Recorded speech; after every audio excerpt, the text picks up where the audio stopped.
Hey, I just wanted to share with y'all a part of my process. One of the reasons it takes me a long time to make videos is because of the process it is to find all the elements that you want to use to make whatever you're making.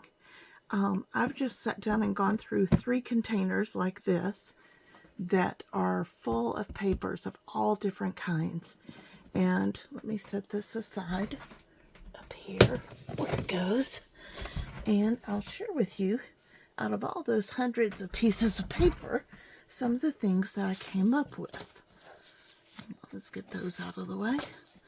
And I just wanted to show you, this is why it can be a challenge sometimes when you're making projects. I am going to use this, it's got a pearlescent look to it, and it's purple obviously, but I am going to use that on the project today. But this is some, what do you call it? Parchment paper. And then we have, this is called vellum. And it's a translucent paper. This particular one is graded in pink all the way down. This one is also vellum. It is like a sky graded with blues and pinks and white, or clear. This is a vellum also, and I had thought about using just plain clean vellum on something, and I don't have sheets of regular just all vellum with nothing printed on them. This is the least printed on one that I could find, so I pulled a couple of pages out, so I may have to cut off these elements to use in another project at some other time and use some out of the middle of this for the clean vellum, or I may include these pieces and just work with them for whatever project they're going to go in. This is absolutely some beautiful paper. It is very close to a straw colored paper, and I just thought it was pretty, so I pulled it out. Now this has that pearlescent luminous attribute that this does, and it was in the cream colored, so I thought I would pull it out. It may be something we use. These are things we may or may not use. But because I saw them and they were lovely, I just decided to go ahead and pull them out, because every time you go through your papers, you go through them with the light in your mind of what you're making right then.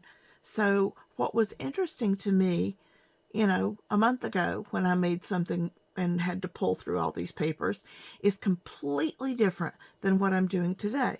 So what was not appropriate for that project may be perfect for this project, and that's why I go through them each time, and then what I don't use I just return back to the containers when I'm done with the project, and that way they'll be there and waiting for me when I do my next project. Oh, here's another couple of pieces that pearlescent cream colored.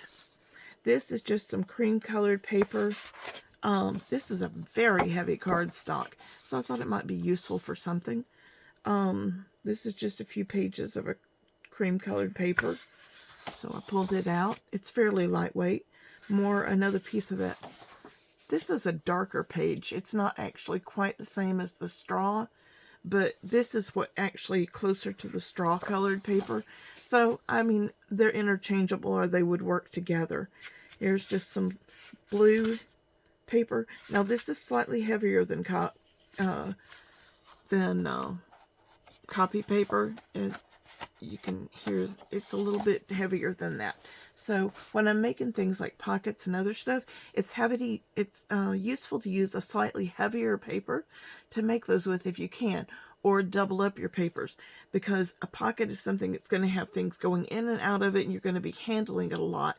So it's useful to make it out of something that's a little more sturdy, which is the same with this stuff. All of these are papers that are various strengths of not copy paper, but this is a lightweight cardstock. It's not as thin as copy paper, but it's a very light, it's still cardstock, but it's a lightweight cardstock. It's just a step above copy paper. Now, this is something that I have. Hang on, let me get these out of the way. They're starting to slide on me. Get those put aside. This is something that I have that is very beautiful and I love it. This is actual Braille paper. Quite some time ago, I met a lady who is a speaker. She's blind, and she and her mother go around and they speak. She speaks at various places and shares about her life and learning to live being blind. And one of the things that she had was some books that are Braille books that were like magazines. This is the equivalent of a Braille magazine. And they were out of date, and she had already read them. And I understand because she shared about the Braille, how it works. And to me, the fact that, that it's sitting here and it's in lines so that you could read it. How you get from one line to the next and not skip a line, I'm not sure. But I guess that you learn to do that when you learn Braille. And it's just beautiful to me to think that these lovely little dots on here, well, they're not dots, these lovely little raised pieces on this paper are able to allow someone who is unable to see to have knowledge and information. And I just love that. And she shared a box of old books with me that she had, and I was so grateful, and I promised her I would put them to use. And I do put these frequently as a page in my journal books when I make them, because I just think it's beautiful. I think it's something that people should have an opportunity to be exposed to. And quite frankly, if you're not friends with somebody who's blind, which blind people are not that common. So if you're not friends with someone who's blind, chances of you having the opportunity to actually see and feel and touch Braille paper in your lifetime are very small. So I'm going to probably use a bit of this in our project as well. This was something I had stuck aside in there. I just thought this was really pretty. I may or may not use it in this project, but hey, I liked it, so I thought it was a possibility. This is, this is a printed, this is not real music paper like from a, music book, but this is a printed replica of an aged looking music paper. And I just thought it was pretty. Like I said, I may or may not use any of these. It just depends. I need pages to be backgrounds for things. Because one of the things when you're working with envelopes on a project, typically you're going to put down some kind of a background on the page. Whether you do it in, depending on what you've got going on, you could do many different things. You could use stencils, you could use stamps, rubber stamps where you ink and stamp things. There are so many different choices. Painting, you can do, I'm not much of a painter, so I don't do a whole lot of painting. I would love to find a painting class so I can figure out what the heck I'm doing. But anyway, this is some of the papers that I pulled out for us to play with as possible backings or other, used as other parts in our journal book. Too many here. But I wanted you to see the process. This is why it takes me a while to get things put together. Because first I've got to go through and find what do I want to work with. And then how do I want to put it together? What type of a decorative thing do I want to have? And what type of an element do I want to have? Do I want to have a pocket? Do I want to have a tuck? Do I want to have a, flipping pages or envelope pages, or what exactly do I want to do with the thing? And so all of that is part of the process of figuring out what you're going to do when you're making something for your junk journal, or when you're making your journal in particular. So I just wanted to share with you this little part of the process. And what I'm going to be doing is the decoration of the page that we had. You remember I showed you, well, no, you don't know I showed you. I didn't publish that. One of the places that I was searching this week for images that I liked, because I was not feeling like I had enough to do something. I wanted to do something really interesting. Something with all different kinds of concepts, both technically and artistically. So this is not going to be a book with a theme. This of mine, yours can be a book with a theme, and that's perfectly okay. Actually, that works great. whatever theme you want, go for it. For me, my goal for this book is to put multiple different types of concepts as far as like artwork and the elements and what they do. You'll see later when I finish doing this video, I've got an interactive concept for this particular one, but this particular envelope. So this one is the one that's the next to the bottom page, and it had this ginormous window. So I wanted to do something very special for this window, and I came across this little guy. I was searching through some images and what was available out there, and I came across this lady who had some free images, and you clicked on her page and it took you to these free images, and there was probably 50, 75 of them, something like that. And I came across 3 or 4 of them that I actually really liked, and all you do is click on them, they come up, and you save them on your computer, download them and save them to your computer. So they're free, they don't cost you anything. And in those images, this little guy was there, and I was like, oh my goodness, I have got to have this baby for one of these envelopes. And I thought about this envelope with the giant window. And so I am figuring out how I want to do this, because there's several different options.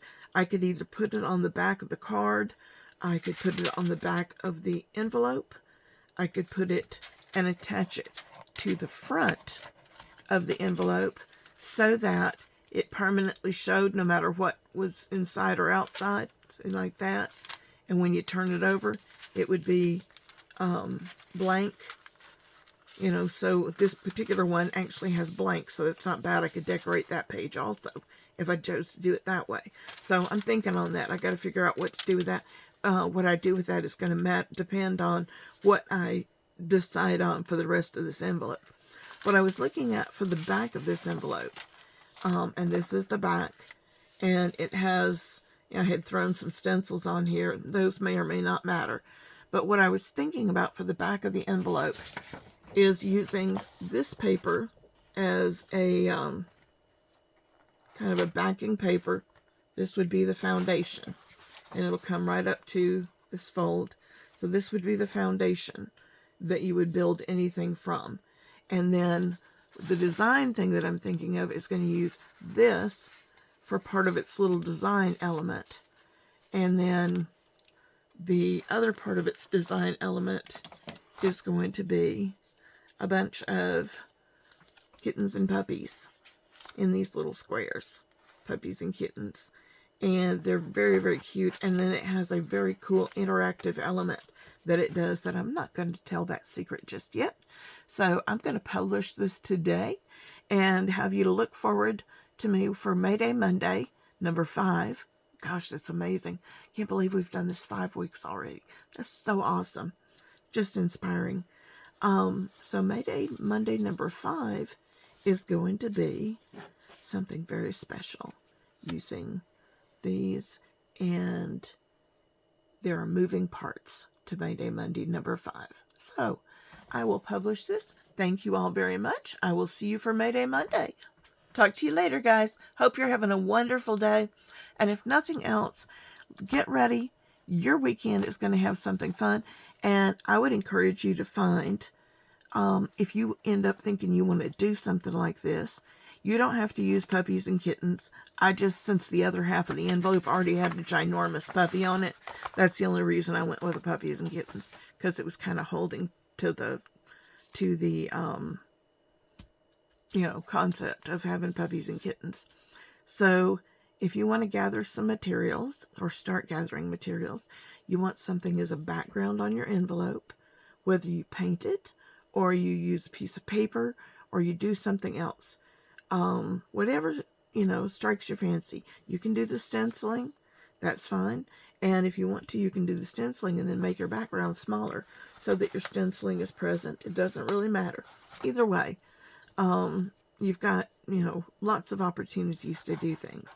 So be gathering some images maybe that you like, whether they're out of a magazine or a book, or you can go to Etsy, and if you have a printer, you can go to Etsy And for these pieces of paper, I think I paid a total of $2.60. And I thought I was just getting the puppies and the kittens. There's butterflies and bunnies and horses and all kinds of stuff in these. I think some floral maybe, I don't know. But I know there's a bunch of different ones. There's like 30 different designs. And I thought I was buying just the puppies and kitten page. Turned out that $2.60 some odd cents got me all 30 some odd different sets of these layouts. So that was an amazing deal. It was on the Hither and Yon studio, Hither and Yon Studios page on Etsy is where you can get started from, and it'll lead you to the thing with the freebies, by the way, for the for the front image. But you can go there and click on, like I said, there was dragonflies, butterflies, puppies and kittens, obviously. What else? There was a bunch of different things. Bunnies. There was a bunch of different things on there. Like I said, there's 30 pages. And when you download that for $2.60 some odd cents, that's a great deal. You're getting all 30 sets of stuff. So instead of just getting the one little piece that I thought I was getting, I ended up getting the whole deal. And that is awesome. So if you want to spend a few dollars and you've got a printer, that was well worth $2.60 some odd cents. I guarantee you. And it was that price because they add taxes for Tennessee. So anyway, if you want to get started gathering materials so that you can go through and do this envelope with me, go ahead and get started, and I will see you in the regular video. Thank you. Bye-bye.